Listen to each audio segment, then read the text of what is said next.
Shalom saudara, haleluya, selamat datang ke siri renungan surat Korintus yang pertama. Kiranya kasih karunia dan damai sejahtera dari Allah Bapa kita dan dari Tuhan Yesus Kristus menyertai Anda. Kita akan lihat ayat 18 dan 19 dalam bab yang pertama 1 Korintus dengan tajuk ini, Salib Kuasa Allah yang Menyelamatkan. Mari kita baca dari ayat yang ke-18. Sebab pemberitaan tentang salib memang adalah kebodohan bagi mereka yang akan binasa. Tetapi bagi kita yang diselamatkan, pemberitaan itu adalah kekuatan Allah. Kerana ada tertulis, Aku akan membinasakan hikmat orang-orang berhikmat dan kearifan orang-orang bijak akan ku lenyapkan. Demikianlah firman Tuhan. Ayat 18 berkata, pemberitaan tentang salib memang adalah kebodohan. Ya, memang tidak masuk akal. Bagaimana salib dan kematian Yesus dapat menawarkan keselamatan? Bagaimana kematian satu orang boleh menanggung dosa semua manusia? Dan kenapa keselamatan haruslah melalui kematian Yesus? Dari semua aspek logik manusia, salib dan kematian Yesus sememangnya tidak masuk akal dalam membawa keselamatan. Tapi itulah rencana Allah. Bagi dunia, salib tidak berguna. Salib adalah kebodohan. Salib adalah untuk penjenayah. Tetapi di atas saliblah kasih Allah dinyatakan. Di atas saliblah kuasa Allah dinyatakan. Dan kemenangan Allah dinyatakan. Amin. Ya, memang salib itu adalah untuk penjenayah. Kitalah yang harus disalibkan, bukan Yesus. Apakah penjenayah ataupun apakah jenayah yang paling besar dalam perjanjian baru? Saudara, jenayah paling besar dalam perjanjian baru adalah menyalibkan Yesus. Yesus yang adalah anak Allah. Ya saudara, menyalibkan Yesus yang adalah anak Allah. Kitalah yang telah berdosa. Kita yang telah melanggar hukum-hukum Allah. Kitalah yang jahat. Kita yang wajar dihukum dan disalibkan. Tetapi Yesus mengambil tempat kita untuk menanggung segala penghakiman atas dosa dan kesalahan kita. Kita yang telah menyalibkan Yesus. Tetapi Yesus dengan relanya, ya, Yesus dengan relanya mengorbankan nyawanya hanya untuk selamatkan kita. Yesus berkata ini dalam Yohanes 10 ayat 17 dan 18. Yesus berkata, Bapa mengasihi aku, oleh kerana aku memberikan nyawaku untuk menerimanya kembali. Tidak seorang pun mengambilnya daripadaku, melainkan aku memberikannya menurut kehendakku sendiri. Aku berkuasa memberikannya dan berkuasa mengambilnya kembali. Inilah tugas yang ku terima dari Bapakku. Ya saudara, Yesus bukan dipaksa.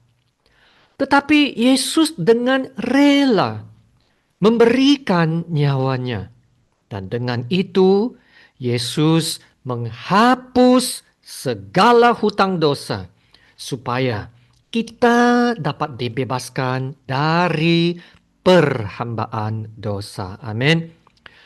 Ya saudara, kita kembali melihat ayat yang 19 dalam 1 Korintus bab yang pertama ini. Berkata, kerana ada tertulis, Aku akan membinasakan hikmat orang-orang berhikmat dan kearifan orang-orang bijak akan ku lenyapkan.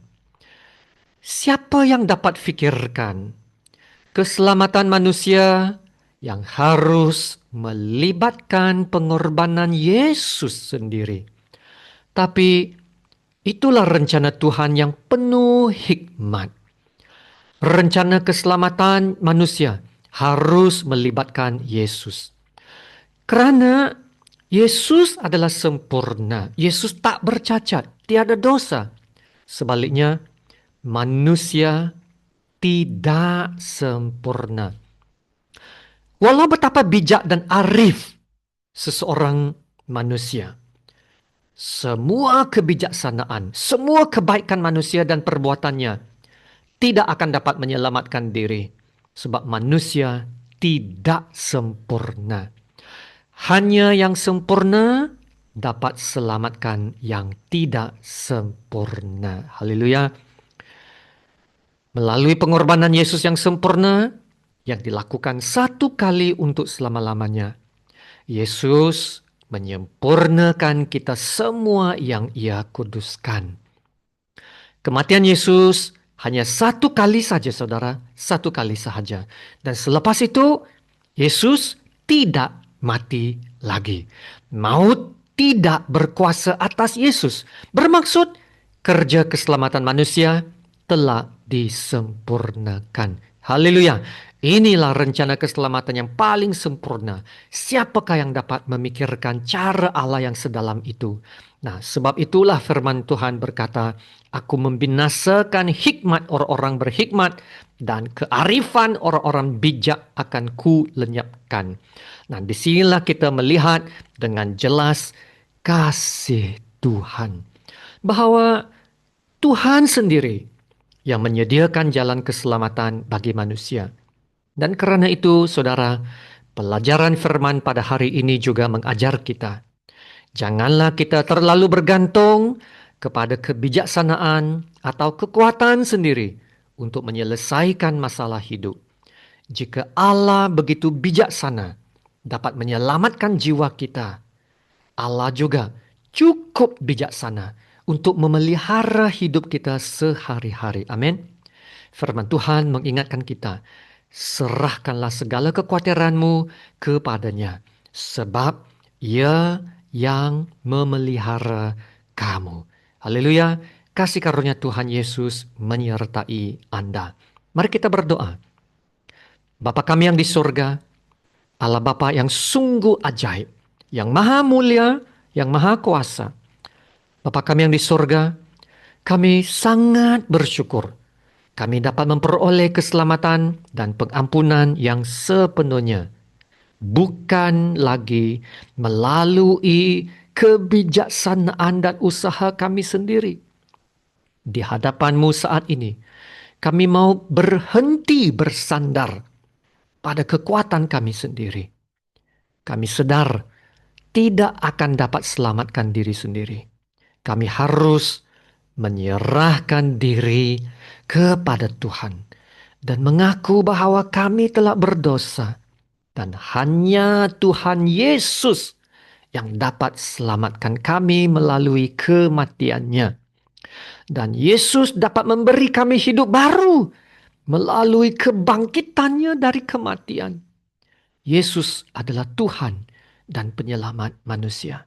Ya Bapa, kami sangat-sangat bersyukur dalam kasih Allah yang senantiasa bekerja menuntun kami, mengubah hidup kami, membawa kebaikan sesuai dengan kehendak Allah Bapa yang terbaik. Haleluya. Terima kasih Bapa. Dalam nama Tuhan Yesus yang termulia, kami berdoa dan ucap syukur. Amin.